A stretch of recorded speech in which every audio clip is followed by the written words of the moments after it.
Olá, sejam bem-vindos a mais um Doce Café com Espiritismo. Hoje estou recebendo aqui Marília Vieira. Marília é psicóloga, especializada em crianças e adolescentes. Hoje ela vai falar sobre o autismo. Marília, primeiramente quero te agradecer imensamente por ter aceitado o nosso convite, certo? Eu agradeço a oportunidade de estar aqui para falar de um tema tão importante para a sociedade. Porque quanto mais pessoas conscientes, mais pessoas felizes. Com certeza. Então vamos começar? Vamos sim. Bom, primeiramente, boa noite, para todos. Quero dizer que é muito bom estar aqui, estou muito feliz pela oportunidade de estar aqui para falar de um tema tão importante para a sociedade como um todo.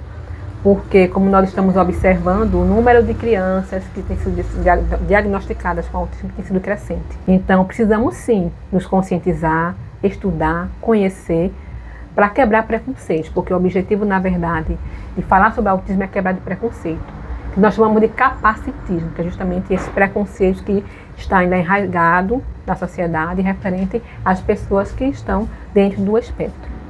E uma pergunta que é muito comum, o que é esse espectro? É a forma de ser de cada um. Nenhum autista é igual ao outro. Por isso que existem autistas que têm TDAH, uns que têm TOD, outros que têm uma inteligência acima do normal. Eu falo, nossa, ele é tão inteligente. Outros têm um pouco mais de dificuldade, têm atrasos. Por isso que é um espectro. Alguns têm atraso na fala, outros não têm, porque nenhum autista é igual ao outro. Por isso que existe também o quê? As comorbidades, por isso que existem os suportes, Antigamente falavam, era autismo leve, médio, hoje não, hoje são suportes, porque não tem nenhum autismo leve. Porque independente do suporte, 1, 2 ou 3, traz sofrimento. Todos sofrem, todos trazem algum tipo de prejuízo. Então é importante que nós tenhamos consciência e respeito, na verdade, por essas pessoas e por essas famílias que sofrem no dia a dia, atrás de apoio, atrás de acompanhamento para seus filhos. É importante também ressaltar que ter um olhar mais respeitoso e empático com esse público é importante, porque nós precisamos deixar o egoísmo de lado e entender que a qualquer momento nós podemos ter alguém da nossa família dentro do espectro. Durante muito tempo as pessoas perguntavam, mas onde é que estavam esses autistas? Porque antigamente não existia. Na verdade, sempre existiu. A diferença é que antigamente não existia o diagnóstico. A medicina não estava tão avançada como está hoje em dia. Então, para a medicina, para a psiquiatria da época, todo mundo era esquizofrênico. Por isso que o número de hospitais psiquiátricos era enorme há décadas atrás. Mas depois, num certo tempo, com os estudos, e aí, quando descobriram que existe o autismo e com a inclusão, aí eles começaram a aparecer. E muitas pessoas perguntam, onde é que esses autistas estavam, que ninguém via? Estavam ou nos manicômios, diagnosticados como esquizofrênicos, ou estavam em casa, escondidinho no quartinho, porque as pessoas escondiam, tinham vergonha. Então, eles estavam escondidos. E agora não, agora estão aparecendo. Tá?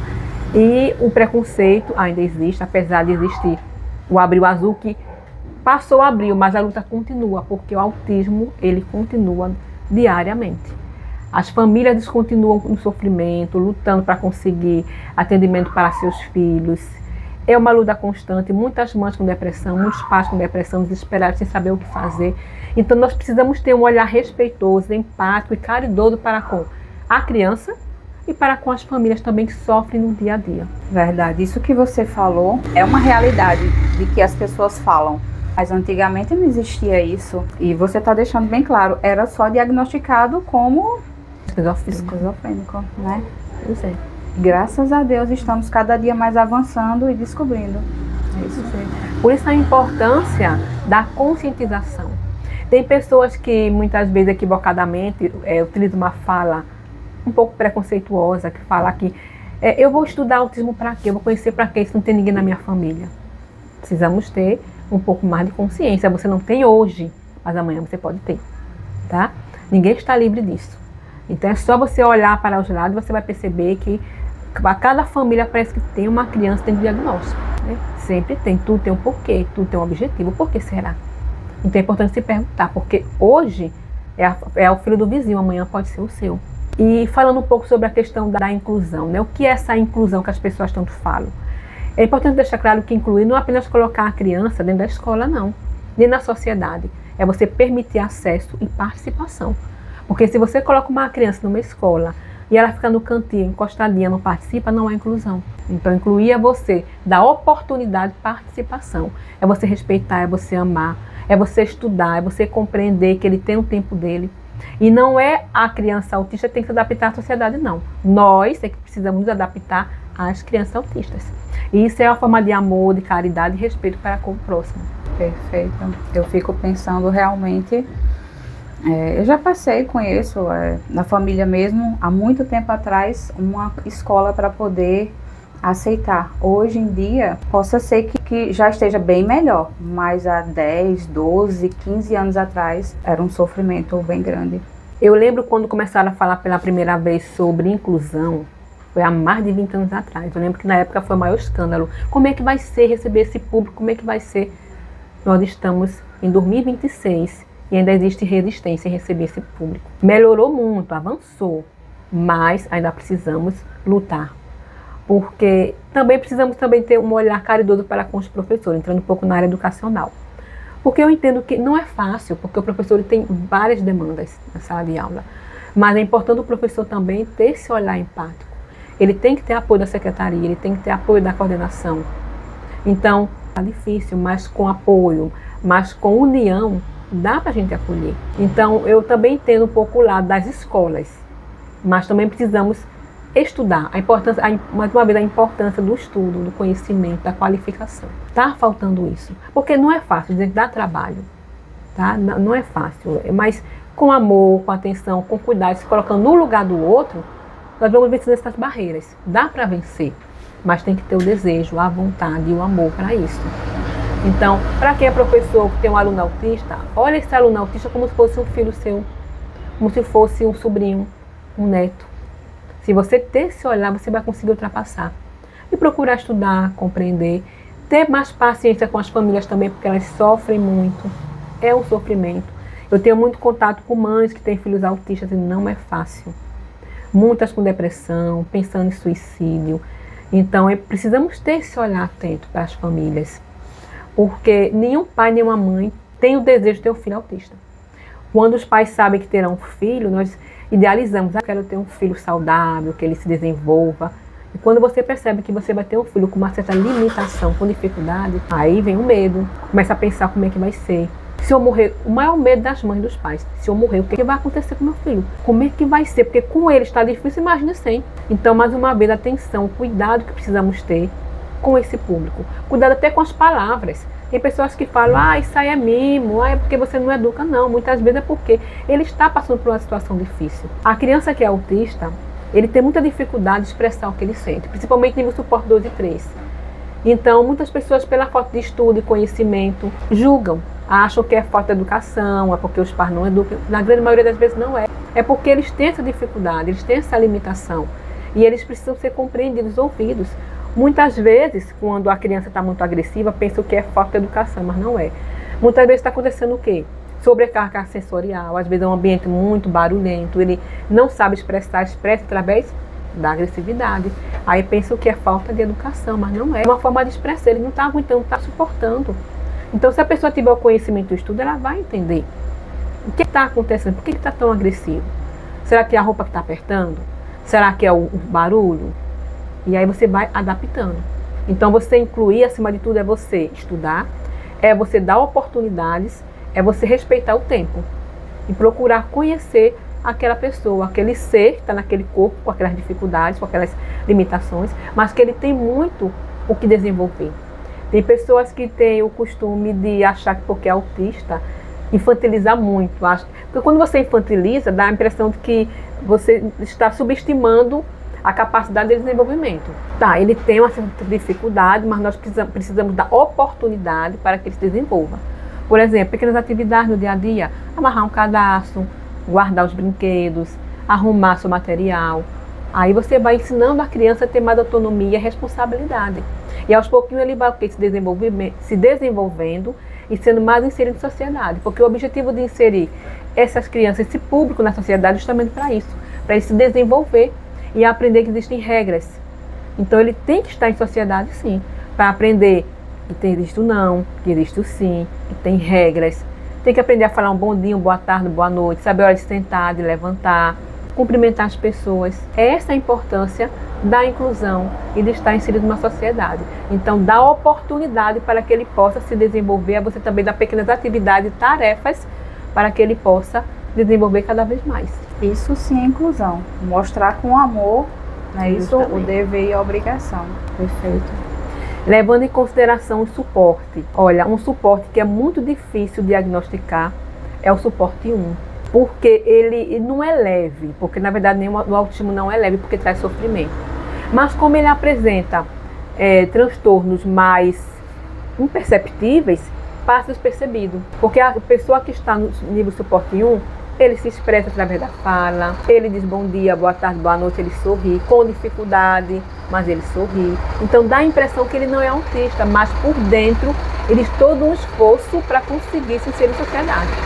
Muitos desenvolvem depressão, ansiedade, só de pensar, eu vou ter que ir para tal lugar, eu vou ter que conversar com determinada pessoa, como é que vai ser? Ele já fica ansioso pensando como é que vai ser. Isso traz sofrimento, traz ansiedade. Então as pessoas confundem muito, porque acham que suporte 1 é leve, não é. Muitas das vezes a pessoa que tem depressão, já existem estudos, pesquisas, e muitas pessoas que pensam em suicídio, que tentaram suicídio, muitos deles têm nível suporte 1 e não sabiam. Por isso que o nível suporte 1 é mais fácil você diagnosticar na adolescência ou fase adulta. Na infância é mais difícil, tá? Recentemente uma atriz, chamada Letícia Sabatella, ela, atriz da Globo, ela descobriu com 50 anos que ela era autista. Aí ela relata todo o sofrimento que ela passou até conseguir o diagnóstico, que realmente é mais difícil. Principalmente se for mulher, se for menina. Porque na verdade, menina, ela é doutrinada, como é que eu vou dizer, não é domesticada, mas ela foi preparada para ser educadazinha, né? Falar bom dia, falar baixinho. Aí passa despercebido. Pra ser calminha, não pode isso, não pode aquilo. Menina não, tem que brincar, correr, cair, levanta, joga bola. E menina não, ela tem que estar ali sempre bonitinha, arrumadinha. Aí passa despercebido. É mais difícil diagnosticar a menina, mas com o conhecimento, com o estudo, com a divulgação, estamos tendo um olhar mais atencioso para as meninas. Muito importante, tenho certeza absoluta que, assim como eu, várias pessoas também não sabiam a diferença do diagnóstico entre meninas e meninos, não é isso? Como você está falando agora, mais pessoas também saberão. E referente como lidar com uma criança que está tendo uma crise, e no autismo, na verdade, né? Quando ela se joga no chão, quando ela começa a gritar, é importante os pais manterem a calma. Porque se ela está agitada, se os pais ficarem agitados, isso não vai ajudar. É difícil, mas é importante manter essa calma.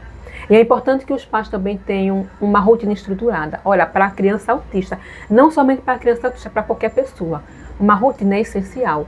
Porque a pessoa que vive num ambiente que não tem uma rotina, ela tende a ficar ansiosa. Imagina uma criança autista. Então, saber a hora de tomar banho, saber a hora da alimentação, saber a hora de estudar, é importante para que ela tenha uma previsibilidade, é importantíssimo para a criança autista.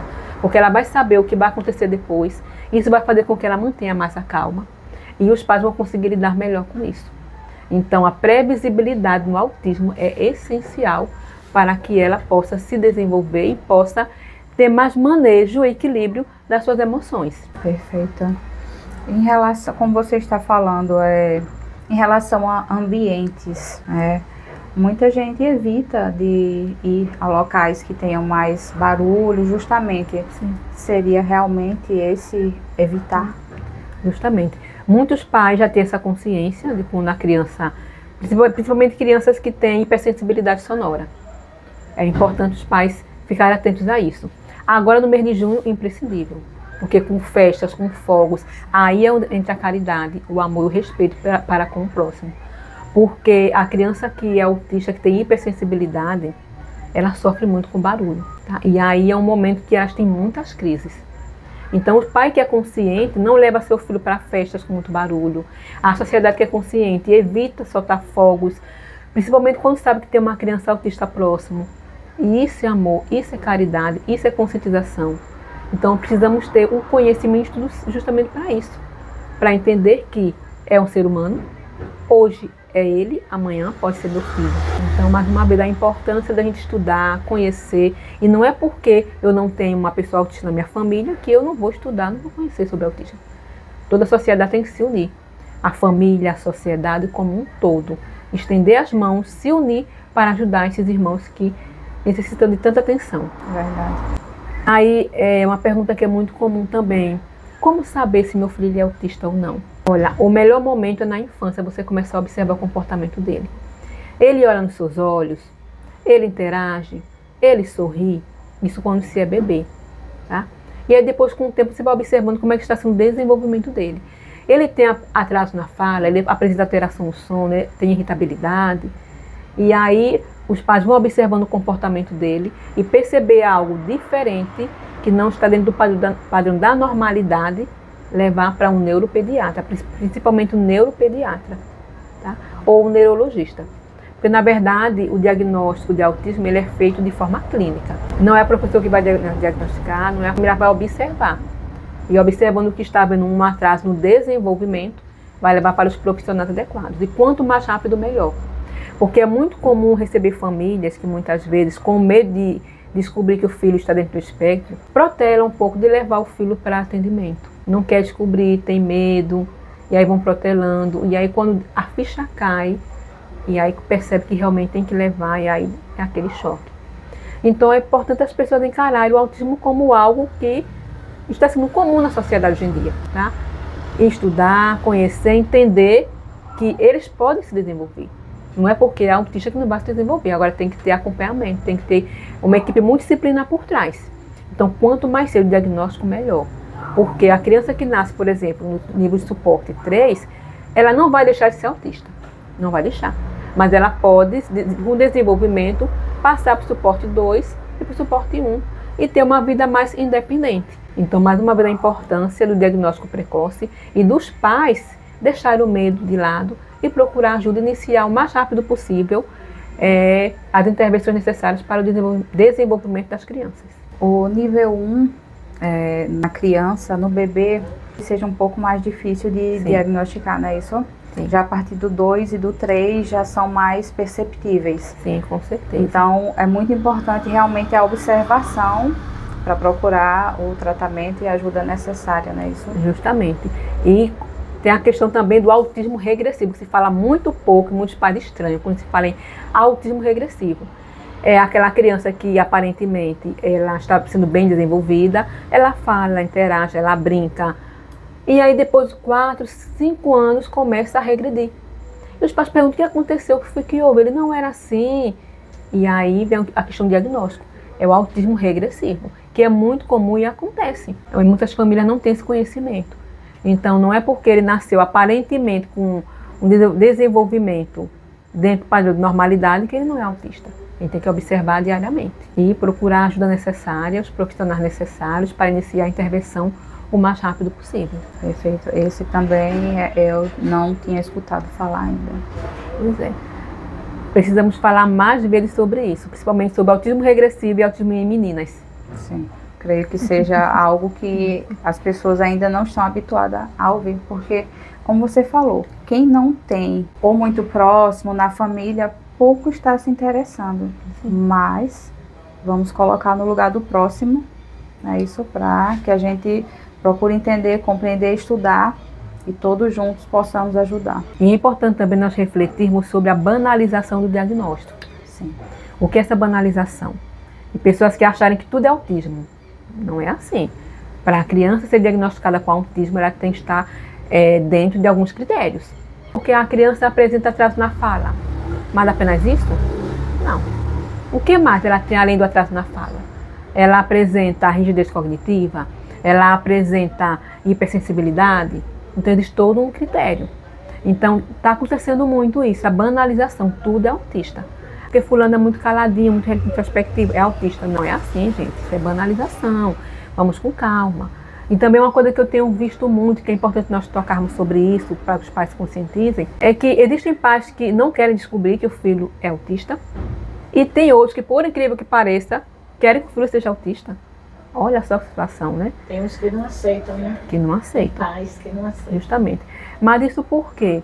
Porque vivemos num mundo que as pessoas estão passando por dificuldades e aí às vezes sabe que existe um benefício. Então, às vezes os pais, no desespero, na verdade, né? É desespero, falta de conhecimento. Às vezes desejam isso, mas não é por maldade, é o desespero mesmo. Então, até para esses pais precisamos ter um olhar atento, um olhar caridoso, porque o pai e a mãe que chega nesse ponto, ele está em sofrimento. Então, isso está acontecendo, essa banalização do diagnóstico. Então, conscientizar esses pais que existem outras formas deles conseguirem benefícios para ajudar suas famílias. Então, vamos ter esse olhar cuidadoso, que os pais tenham mais consciência, entendam que autismo é um transtorno de neurodesenvolvimento, mas que existem critérios. Tá? Não é sair falando que é autista e depois tentar um benefício facilmente, não. Verdade. Você tocou num assunto que... E o bonito que você tocou é que não que seja interesse, mas é um desespero também, né? Isso. O desespero. Ou seja, não é somente o filho, mas a família também precisa desse suporte, desse apoio, porque tem algo que precisa ser ali tratado, precisa ser explicado certinho. Muito obrigada também. Tem mais algum ponto importante que você acha que deva falar? Desafios, né, sobre os desafios dos pais. A questão também é uma questão que as pessoas perguntam muito. Mas o que é que essas crianças vão fazer em terapia? O que é trabalhado com eles? O que é importante que as crianças aprendam para conseguir viver em sociedade? Elas vão aprender, na verdade, habilidades sociais para se inserir em sociedade. Então é para isso que elas vão para a terapia, para aprender habilidades sociais, para conseguir conviver em sociedade, entender que existem limites. Não é porque é autista, então eu vou deixar ele fazer o que ele quiser. Não, vamos ter cuidado também. Muitos pais também, por ignorância, falta de conhecimento, acham, mas ele é autista, sim. Ele é autista, mas ele está inserido em sociedade justamente para isso, para aprender que existem regras. É claro que temos que ter um pouco mais de paciência, entender a condição dele, mas tem que ter limite, sim. Tá? Se não tiver limite, não adiantou, vai estar fazendo o que na sociedade? Então a intenção é essa, que ele aprenda a se desenvolver, entenda que para a sociedade existe limite para todos nós. Então ele também precisa de limite, não é porque é autista que vai fazer o que eles querem. Isso é importante colocar e expor, porque muitos pais, por falta de conhecimento, acham que porque é autista tem que fazer o que eles quiserem, não é assim. E talvez muitos também não saibam que o filho pode e tem a capacidade de ser inserido na sociedade, né? Justamente se desenvolver. O papel da inclusão é esse, o desenvolvimento deles. Isso mesmo. A questão da adaptação, o que é incluir, como eu disse anteriormente. Não é apenas colocar na escola, nem na sociedade, é você dar oportunidade de participação. Recentemente, a semana passada, eu estava conversando com uma professora. Foi um desabafo dela. Ela sabe que eu trabalho também com esse público, né? E ela desabafou, falando das dificuldades que ela enfrenta com criança autista de nível suporte 3. Que muitas vezes, equivocadamente, eu até entendo o lado dela, o sofrimento que ela está passando. Ela não desejar ter uma criança autista em sala de aula. Principalmente se for nível de suporte 3, que realmente não é fácil. Mas é importante ter esse olhar atento, ter esse olhar caridoso, entender que não é por acaso que ele está ali. Existe a inclusão, é uma realidade. E, infelizmente, as coisas aqui no Brasil acontecem de forma diferente de outros países, porque, na verdade, o importante seria o quê? Primeiro, preparar a sociedade, estruturar todo o ambiente para depois começar a receber. Mas no Brasil não funciona assim, nem foi assim. Mas está aí a realidade. E precisamos adaptar. Já foi pior, tá? Já foi pior, no início foi bem pior. Hoje tem muitos cursos, tá? A internet que fala muito sobre autismo, pesquisar, estudar, cursos. Então tem que correr atrás. Porque é uma realidade, não tem para onde correr. Então temos sim que nos adaptar e procurar dar o nosso melhor. Não exigir perfeição. Os professores não são perfeitos, nem têm a obrigação de ser. Mas de correr atrás, se esforçar para dar o seu melhor, sim. E quando sentir que não está bem, procurar ajuda psicológica também, procurar ajuda para aprender a lidar com a situação. Porque ele também sente ansiedade, sente medo, ele é cobrado pelos pais, é cobrado pela direção, é cobrado pela secretaria, pela sociedade. E isso traz ansiedade, traz medo, cobrança. Então ele também tem que olhar para si, saber dos seus limites e procurar ajuda. E entender que ele não vai dar conta de tudo, mas o melhor que ele puder dar, ele tem que se esforçar. Ou seja, o professor também precisa desse suporte quando está se sentindo sobrecarregado. Justamente. Realmente, como você falou, a sociedade aqui, o Brasil não foi preparado para depois receber. Recebemos e fomos preparados conforme foi andando, não é isso? Então, com certeza, você trabalha com alguma rede assim de colégio público, estadual, algo assim, dá suporte? Eu trabalho em escola pública há mais de 20 anos e trabalho no consultório também com atendimento. E colégio privado, você já trabalhou? Não, escola pública. Mas para dar suporte, você nunca trabalhou em colégio privado? Só para Não. perguntar se teria mais ou menos uma diferença entre os dois, entre o colégio público e o Olha, colégio trabalhar em privado. escola particular, não, mas como eu trabalho com atendimento infantil, eu tenho contato com professores e com escolas e participo de reuniões. E a resistência à escola particular é bem maior. Se o sofrimento é grande na escola pública, imagina na particular. Eles não aceitam. O nível de obstáculo que eles colocam é enorme. É mais difícil ainda. Mas existem as leis que os pais têm que procurar seus direitos. É um direito que eles têm. Tá? Então os pais não podem sentir medo de procurar seus direitos, independente de ser escola pública ou particular. Isso mesmo. Conhecendo algumas mães, que por isso que eu perguntei, justamente elas tentaram em colégios particulares e não conseguiram. E hoje, graças a Deus, os colégios que elas conseguiram, que são rede pública, estão sendo bem amparados. Sim. Então, creio que tem um grupo por trás para todo esse auxílio, esse apoio, não é isso? Justamente. E com os movimentos, hoje muitas secretarias de educação já têm psicólogos. Há anos atrás não tinha. E hoje tem. Tem sala de recursos, sala de AE, muitos profissionais vão até as escolas, pede para os professores preencher alguns protocolos que são importantes para que possa adaptar as atividades deles. Porque, como eu disse anteriormente, incluir não é apenas colocar dentro da sala de aula, é você dar oportunidade de participação e adaptar. A criança tem sensibilidade sonora, então colocar ele num espaço que não tenha tanto barulho. Ele não acompanha a tua atividade, então o professor vai adaptar a atividade dele, colocar uma atividade mais simples para que ele possa acompanhar. E isso é adaptação, e isso é inclusão. Então, muitos professores já estão sendo capacitados, sim. Muitos têm medo, têm receio, porque realmente a gente entende que não é fácil, exige muito deles, mas somos todos nós dentro de um par que precisamos estender as mãos e ajudar uns aos outros. Não está fácil para ninguém, mas se nós nos unirmos, iremos lidar bem melhor com isso. Verdade. Mais algum ponto? Não, só isso mesmo. Para vocês que nos assistem pelo YouTube, não esqueça de deixar seu like, se inscrever em nosso canal. Também tem a nossa rede social, que é o Instagram. Vocês podem estar acompanhando nossos cortes. Se ficou com alguma dúvida, pode mandar para a gente, que nós vamos procurar a Marília. Tenho certeza que ela vai responder. Sim. E agradecemos por estar nos assistindo. E até mais. Até.